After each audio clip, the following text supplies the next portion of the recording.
وصحبه أجمعين والحمد لله رب العالمين.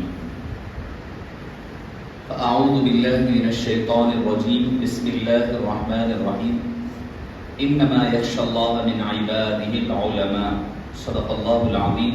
وبلغنا وسندنا رسوله النبي الأمين الكريم ونحن على ذلك لمن الشاهدين والشاكرين والحمد لله رب العالمين. فقد قال الله تبارك وتعالى في شأن حبيبه إن الله وملائكته يصلون على النبي يا أيها الذين آمنوا صلوا عليه وسلموا تسليما.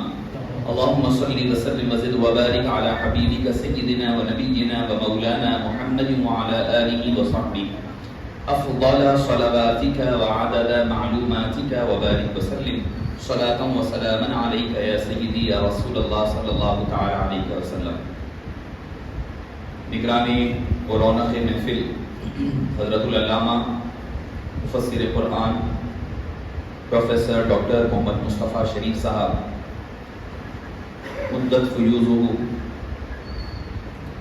خلیفہ حضرت ابو الفدا علیہ الرحمت والرضوان و سابق ڈائریکٹر دائرۃ المعارف العثمانیہ اور سابق دین عثمانیہ یونیورسٹی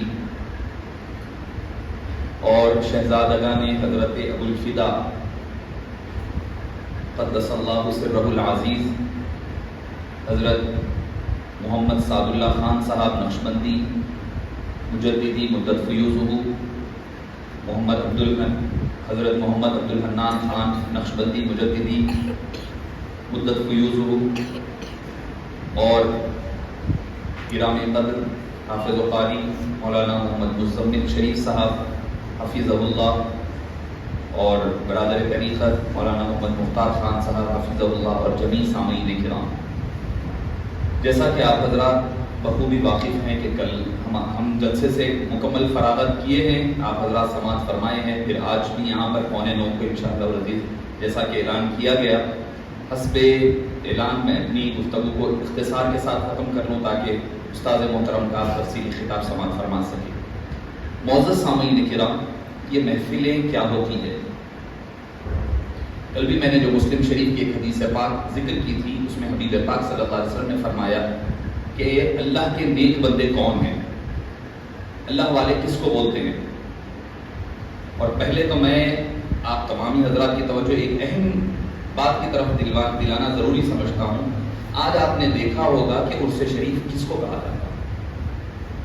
عرس یہ ہوتا ہے، میں سمجھتا ہوں کہ اگر کوئی غیر مخلد بھی ہوگا، نہ ماننے والا بھی ہوگا، اگر ان محافل میں اس طرز کے عرس میں شریک ہوگا تو وہ بھی اہل سنت والجماعت میں شامل ہو جائے گا. عرس یہ نہیں ہے کہ روڈوں پہ تماشے کرتے ہو جیسے کہ درگاہ یوسفین میں کیا گیا. حضرت کی مقام اور مرتبہ ہمارے سر کے تاج ہیں، چاہے حضرت یوسف بابا ہو، حضرت بابا شریف ہو علیہم الرحمت والرضوان، ان کا فیض تو سارے دکن پر پھیلا ہوا ہے. دکن کی حکومتیں جن کے قبضے میں ہیں، ایک طرف بابا شرف الدین صاحب علیہ الرحمہ ہے، دوسری طرف حضرات شریفین یوسفین شریفین علیہ الرحمہ ہے. مگر جو ننگا ناچ ناچا گیا، میں دوسرے مذہب کے جلوسوں سے اس کو کمپیئر نہیں کرنا چاہتا. یہ کوئی سنیت نہیں ہے، ان کا سنیت سے کوئی تعلق، جاہل لوگ ہیں جن کو نہ علم سے کوئی وابستگی نہ دین سے کوئی وابستگی، الٹا اہل سنت والجماعت کو بدنام کر رہے ہیں. آپ حضرات سے میری گزارش ہے، ایسے کوئی ناراض ہوتے ہیں تو اس میں شریک مت ہوئیے. بعد میں بھی گیا ہوں درگاہ یوسف ہے، دوسرے دن جا کر کے میں نے فاتحہ دے کر کے آئی. صبح کے وقت جائیے، جا کر کے آپ دے کر آئیے. آراز کے موقع پر جس قسم کی بےہودگی، کون سے آپ کوئی بزرگ کے بارے میں سنے ہیں کہ حضرت یوسفین نے کہیں پر لکھا ہوا ہے کہ مکہ مسجد سے وہاں تک جلوس نکالو، ایک دوسرے پر رنگ ڈالو، ایک دوسرے پر عرش پھینک لو، بازے لے کر کے ناچو. آپ نے دیکھا ہے، میں کوئی غلط بیانی نہیں. گناہ جب تک کسی کی برائی، جب تک برائی رہتی ہے، جب تک وہ تنہا کرتا ہے. جب کوئی بات، کوئی غلط کام پبلکلی ہوتا ہے تو اس کا رد بھی عوامی طور پر کیا جانا چاہیے. معزز سامعین کرام، آج کا عرس آپ نے دیکھا ہے، آغاز ہو رہا ہے تو خدا کے ذکر سے ہو رہا ہے، آغاز ہو رہا ہے تو مصطفیٰ کی نعتوں سے ہو رہا ہے، مصطفیٰ کے ذکر مبارک سے ہو رہا ہے. اختتام بھی ہو رہا ہے تو جلسے پر ہو رہا ہے، اس کے بعد تمام پر ہونے والا ہے. یہی نقشبندیت ہے اور یہی سنیت ہے، اسی کا نام سنیت ہے. اور میں عرض کر رہا تھا چونکہ یہ بات آئی تو میں آپ کو مبارکباد تمامی حضرات کو دیتا ہوں کہ ہر چیز جس کا وقت ذکر کیا گیا تھا، ہر چیز کل سے آپ دیکھ رہے ہوں گے، کل سے لے کر آج تک کے ساری چیزیں جو وقت کہا گیا کہ وہ حضرت ہی کی کرامت سے سمجھے آپ، پنکچوالٹی، ہر چیز ٹائم پر، وہاں پر پہنچنے کا وقت مقرر، وہاں پر مقررہ وقت پر ہو رہا ہے، یہاں پر ہر چیز برابر چل رہی ہے. تو یہ دراصل ہمارا آپ کا کام نہیں ہے، یہ دراصل حضرت کا تصرف ہے اور حضرت کی کرامت ہے. حضرت کے تصرفات ہے کہ اللہ والے، میں عرض کر رہا تھا کہ ہم سمجھتے ہیں اللہ والے کون، 4 ہاتھ میں انگوٹھیاں ہو، ادھر 4 ہو، انگوٹھوں میں 2 پہنے ہوئے ہو، اتنا بڑا موٹا مالا پڑا ہوا ہو، ہاتھ میں سٹا پی رہے ہوں، ٹھیک ہے، بیٹھ کر کے پیر پر پیر تصوف کی باتیں کر رہے ہو، نماز ہو رہی ہے تو نماز کے وقت بیٹھے ہوئے ہیں، روزہ نہیں، زکات نہیں، وہ دیوانوں کا کام ہے کہنے والے. ہم سمجھتے ہیں یہ صوفی ہے، یہ صوفی نہیں ہے. حدیث پاک میں حبیب دعوت صلی اللہ علیہ وسلم، مسلم شریف کی حدیث پاک میں کیا فرمایا؟ پوچھا کہ اللہ والے کون ہیں؟ فرمایا کہ پہلی چیز اذا رؤوا ذکر اللہ، پہلا ان کی جو خصلت بتائی گئی، جب ان کے چہروں کو دیکھو تو تمہیں اللہ یاد آ جائے. اور چہرے کی روشنی کیوں آتی ہے؟ شاہ عبدالحق محدث دہلوی علیہ الرحمہ نے لمعات التنقیح میں فرماتے ہیں کہ چہرے پہ روشنی کیوں آتی ہے، کس وجہ سے؟ آپ بولیں گے میں بیوٹی پارلر جا کر کلر وغیرہ کرا کر آ جاؤں گا، میرا بھی چہرہ چمکے گا. نہیں، دراصل وہ تہجد کے عادی ہوتے ہیں، جو تہجد کا عادی ہوتا ہے اس کا چہرہ نور سے چمکتا ہے. پہلا فرمایا کہ ان کی چہرے دیکھو تو اللہ یاد آ جائے. دوسری چیز فرمایا کہ ان کی مجلس میں بیٹھو تو تمہارے علم میں اضافہ ہو جائے. پہچان ہے، اللہ والوں کی پہچان ہے. اگر آپ کو یہ نہیں ہو رہا ہے تو آپ کو چیک کرنا پڑے گا کہ وہ آپ کا جو پیر ہے وہ صحیح ہے یا نہیں ہے. پہلی چیز فرمایا کہ ان کے چہروں دیکھو تو اللہ یاد آ جائے. دوسری چیز فرمایا جب ان کی مجلس میں بیٹھو تو تمہیں علم حاصل ہو، علم حاصل ہو. مولانا محمد اماد نے میرے ساتھ دوسری چیز فرمایا ان کی مجلس میں بیٹھو تو تمہیں علم حاصل ہو. اور میں نے جو آیت پڑھی وہ بھی یہی پڑھی، کیا انما یخشی اللہ من عبادہ العلماء. دنیا کا کوئی مذہب خشیت الہی کو علماء علم کے ساتھ نہیں جوڑا ہے. عالم، کوئی ولی بغیر علم کے ولی نہیں بنتا، جاہل کوئی عالم نہیں بنتا. جو عالم، جو ولی ہوتا ہے پہلے وہ عالم ہوتا ہے. حضور غوث پاک کو اٹھا لے، سب سے پہلے وہ عالم ہے. حضرت خواجہ اجمیری کو اٹھا لے، پہلے وہ عالم ہے. حضرت محدث دکن علیہ الرحمہ کو اٹھا لے، وہ عالم ہے. آپ کی زندگی کے آخری ایام میں، حضرت محدث دکن کے حیات مبارک کے آخری ایام میں لوگوں میں آپ کی ولایت کے چرچے ہونے لگے. پہلے تو لوگ خالی ایک محدث عالم کے طور پر سمجھتے تھے. حضرت محدث دکن کو اٹھا لے، حضرت ابوالفدا علیہ الرحمۃ والرضوان کو اٹھا لے. پہلے علم، بعد میں تصوف ہے. تو جاہل کبھی صوفی نہیں بن سکتا. اور اگر اللہ تعالیٰ کسی ان پڑھ کو، نہ پڑھے ہوئے کو اگر ولی بنانا چاہتا ہے تو پھر اس کو جاہل رکھتا نہیں ہے، اس کو غیب سے علم عطا فرماتا ہے، اس کو علم والا بناتا ہے، اس کے بعد اس کو ولایت عطا فرماتا ہے. تو دوسری چیز فرمایا تو علم کی یہ جو مجالسیں ہوتی ہے، اس میں اٹھنا بیٹھنا یہ اللہ کا قرب حاصل کرنے کا سب سے آسان ذریعہ ہے.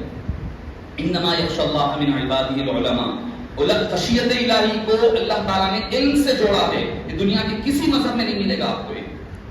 تیسری چیز فرمایا جب ان کی تم مجلس میں بیٹھو تو ان کے ساتھ رہو تو تم گناہ سے بچنے والے بنو، نیکیاں کرنے والے بنو. اگر وہی باجے وغیرہ جیسے آپ میں نے عرض کیا جلوسوں میں اس کے بج رہے ہیں، مطلب اور شیطانیت کی طرف جا رہے ہیں، نفس پرستی ہو رہی ہے، نفس کو خوش کیا جا رہا ہے، شیطان کو خوش کیا جا رہا ہے، بزرگوں کو ناراض کیا جا رہا ہے. معزز سامعین کرام، جیسے ابھی حضرت ہمارے اسد اللہ شریف صاحب منقبت نقشبندی چمن سنا رہے تھے، حضرت عبداللہ شاہ علیہ الرحمہ نے اپنی زندگی اللہ کی راہ میں فنا کی. اللہ نے انہیں ایسی بقا عطا فرمائی کہ آج زمانہ گزر چکا ہے، حضرت کا ذکر بھی ہو رہا ہے، حضرت کی کتابیں بھی پڑھی جا رہی ہے، حضرت کا کام بھی ہے، ہر چیز اللہ تعالیٰ نے باقی رکھ دیا. اور حضرت کی بات میں اپنی گفتگو ختم کر دوں کہ عشق رسول دیکھیں، ادب رسول دیکھیں.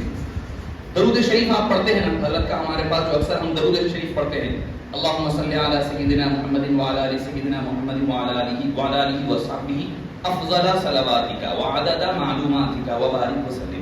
افضل صلواتک، کون سا درود ہے؟ اللہ اپنے حبیب پر درود بھیج، ان کی آل پر درود بھیج. کون سا درود ہے باری تعالیٰ؟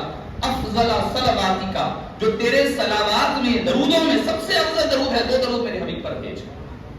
ہمیں نہیں پتا تجھے پتا ہے کہ کون سا درود سب سے افضل ہے. عشق رسول دیکھیں آپ, الفاظ میں آپ ڈوب کر کے دیکھیں گے تو آپ کو اندازہ لگے گا. پھر عدد معلوماتی کا 100 مرتبہ 200 مرتبہ نہیں, ہم 200 پڑھ کے پریشان ہیں, 200 ہو گئے آج 200 ہو گئے, دوسرے کو تانا دیتے ہیں, دوسرے میں پڑھ لیا تم نہیں پڑھے. عدد معلوماتی کا, عدد نمبر کتنا, کتنے مرتبہ بھیجیں. عدد معلوماتی کا, تیرے علم قدرت میں جو عدد ہے وہ عدد مصطفیٰ پر درود بھیج. آپ کئی درود پڑھ رہے ہوں گے مگر اس درود کا آپ عشق رسول ہر حرف کے اندر ایک عشق رسول جھلک رہا ہے. معزز سامعین کرام, حضرت ابو البرکات علیہ الرحمہ کے حوالے سے ایک بات عرض کر کے اپنی گفتگو ختم کر دوں. بابا حضور فرماتے کہ زجاجہ کا کام ہوتا, جیسے حضرت کل فرما رہے تھے کہ زجاجہ حضرت ابو الفدا علیہ الرحمہ مرضی سے لکھے یا نہیں لکھے, تو مجھے بات وہ بھی یاد آئی کہ دیکھیے اگر حضرت نہیں لکھتے, نہیں کام کرتے ہوتے تو پھر بعد کی جو کتابیں چھپی ہے 8 کے بعد سے نہیں ہوتی, 4 کے بعد سے شروع ہونا تھا. 8 کے بعد سے شروع ہونا ترجمہ اس بات کی دلیل ہے کہ وہ کام مکمل تھا, اس پر اعتراض نہیں تھا. پہلے والے بزرگان دین کو تبھی تو 8 سے کام شروع ہوا, 9 سے. تو حضرت ابو الفدا علیہ الرحمہ ترجمے کا کام کر رہے ہیں, حضرت کے بہنوئی صاحب احمد علی صاحب, پروفیسر غلام محمد صاحب وغیرہ کئی قابلین بیٹھے ہوئے. تو کبھی کبھی بابا فرمائیں کہ کبھی کبھی حضرت ابو البرکات تشریف لاتے مجلس میں, آ کے بیٹھ جاتے, کچھ دیر بیٹھتے اور چلے جاتے. خود بابا تو فرماتے ہیں یہاں ظہور شاہ میں بھی بازو کے ہال میں ترجمے کا کام ہوا کرتا تھا, زجاجہ کے بازو کے یہ ہال میں. تو ترجمے کا کام ہو رہا ہے, حضرت آ کر بیٹھے ہوئے ہیں, حضرت ابو البرکات علیہ الرحمہ. آپ کا تعلق کن پیروں سے ہے, آپ کو ایک مثال دے کر اپنی جگہ بیٹھ رہا ہوں. آپ اپنی خوش قسمتی پر نازا ہوں, آپ اپنے آپ پر فخر کریے, آپ سینہ تان کر بولیے کہ میں ان کا مرید ہوں, میں گناہگار ضرور ہوں گا مگر میں نے ہاتھ ان کے ہاتھ میں دیا ہے جو کاملین ہیں. اپنے آپ پر نہ دیکھیے کہ میں کون ہوں, یہ دیکھیے میرے اوپر کون ہے. حضرت پیر ابو البرکات علیہ الرحمہ تشریف فرمائے اور آپ بہت کم فرمایا کرتے. تو آج اس کو بھی چونکہ حضرت سے 1990 میں جب میری عمر 5 سال تھی, جب قرآن ختم ہوا تو لے کر گئے, لے جا کر کے بیعت کے لیے. بابا بولے اتنے چھوٹے بچے کو کیا مرید کروں, شہید اللہ صاحب. بولے حضرت نہیں کریے, تو بیعت کر دیے, کر کے بولے تعلیمات آپ کو بعد میں دیں گے. شاید میں سمجھتا ہوں 2 سال کے بعد حضرت دنیا سے پردہ فرمائے. تو بابا فرماتے ہیں کہ حضرت بیٹھے ہوئے آ کے بیٹھ کے تشریف فرما ہے, علماء کی مجلس ہے, اس میں بحث ہو رہی ہے. کیا مطلب پر اشہد اللہ الہ الا اللہ پر انگلی اٹھانا یا نہیں اٹھانا. ہمارے نوجوان بچے پریشان رہتے, اٹھانا نہیں اٹھانا, کوئی اٹھا رہے ہیں کوئی نہیں اٹھا رہے ہیں. اہل سنت میں بھی فقہ حنفی میں بھی خود حضرت ابو الوفا علیہ الافغانی نے رحمہ اٹھانے کے قائل نہیں تھے. میں آپ کو حضرت ہم ابو الفدا کو بھی دیکھے وہ نہیں اٹھاتے تھے. تو حضرت بیٹھے ہوئے ہیں, بات چل رہی ہے کہ بھئی اشہد اللہ الہ الا اللہ پر انگلی اٹھانا یا نہیں اٹھانا. علماء کی بحث چل رہی ہے, کیونکہ اب لکھنا ہے آگے شرح میں نیچے فائدے کے تحت حضرت جو اضافہ کرتے ہیں وہ اضافہ کرنا ہے, لکھا جا رہا ہے. لکھے جانے کے دوران علماء کی بحث چل رہی ہے. تو حضرت بیٹھے ہوئے ہیں, خاموش بیٹھے بیٹھے بہت دیر تک چلی بحث. ایک گروہ کہہ رہا ہے اٹھانا, دوسرا کہہ رہا ہے نہیں اٹھانا. حضرت پیر خلیل اللہ شاہ صاحب علیہ الرحمہ, ابو البرکات علیہ الرحمہ ایسا قبلے کی طرف پلٹے, کونے میں پلٹ کر فرمائے کہ سرکار فرماتے ہیں کہ اٹھایا جائے. بابا فرماتے ہیں کہ محفل پر ایسی رقت طاری ہوئی, سب نے اپنی تحقیقوں کو بازو رکھ دیا اور اس کو کہا کہ اٹھا دینا احسن ہے, لکھ کر کے ختم کر دیا گیا. وہ مسئلہ کتاب دیکھ کر نہیں کہ فقہ اکبر میں کیا لکھا ہوگا, رتبہ مختار میں کیا ہے, در مختار میں کیا ہے. ڈائریکٹ مسئلہ آ گیا, مصطفیٰ سے پوچھ لیا کہ مصطفیٰ جان رحمت کیا انگلی اٹھائی جائے یا نہ اٹھائی جائے. مصطفیٰ نے کہہ دیا کہ اٹھائی جائے. آپ نے یہاں پر بتلا دیا کہ آقا فرماتے ہیں کہ اٹھانا چاہیے. آپ کو مبارکباد دیتا ہوں, ایسے پیروں سے, ایسے لوگوں سے آپ کا تعلق جڑا ہوا ہے. آپ کا شجرہ ان حضرات سے ملتا ہے جو اپنی منزل پر ہوتے, رہتے تو زمین پر ہے, رہتے عوام میں ہے, مگر ان کا جسم بھی, دل بھی, جان بھی کبھی مدینے میں ہوتا ہے تو کبھی عرش معلیٰ پر ہوتا ہے. وما علینا الا البلاغ.